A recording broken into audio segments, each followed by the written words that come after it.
Jutro će promeniti sve, ja vas zameniti sne, razoriti sve, tuko mi smo dotakli se, ko da spotakli se, o jezivu realnost, taman oči ti se sklope, jutro vratite u stvarnost, molitve pred spavanje često mi pomognu, teraju demone što žele da me se domognu, večno sam u progonu, pa to što sanjam nije lepo, košmare suviše često, drugo nešto vrlo retko, ali eto znam da pravim greške, ne merim pre no što sečem, pa svako veče, ko da mi na uho neko reče, da pre no što legnem sednem i razmislim, zamislim te scene, kako srećem ljude srećne, svet pun dece, kasno već je, a 9 tek je, ko preživi noć ima jutro ispred sebe, verovat ću ako kažu da ono pametnije je.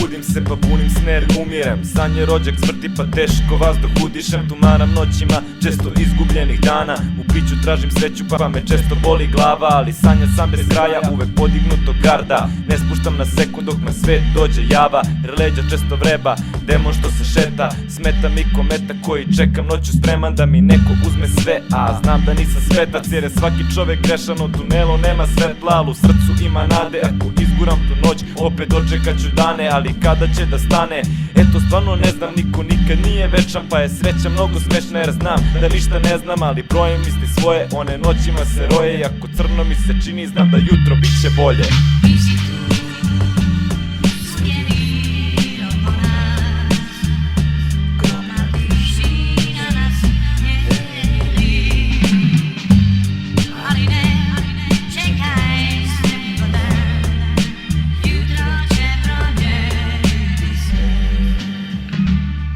Dalje sanjam iste noći pa se pitam kad će proći, da li će bolje vreme doći gde će svako moći da izabere pravu stazu, bolji život a ne farsu, baš da svako ima šansu da svet ne gleda ko kaznu. Ja se držim svoga puta ali moja duša pluta i kroz gustu maglu luta čekajući bolje sutra. Svaki dan je meni isti pa u nadi čekam jutra, al kad pogledam unazad shvatim život mi se ruga. Dugačka je pruga kojom prolaze vagoni, svaki dan je kao tunel pa ja ne znam kud me vodi, ali znam da imam vere, moram sam da dalje krenem, život ne čeka na mene, sad odbrojava mi vreme. Previše je nadanja, dizanja pa padanja, istine i laganja, malobrojnih shvatanja. Ne znam ko je gde, svakim danom nadam se, hoću javu a ne sne, valjda jutro će promeniti sve.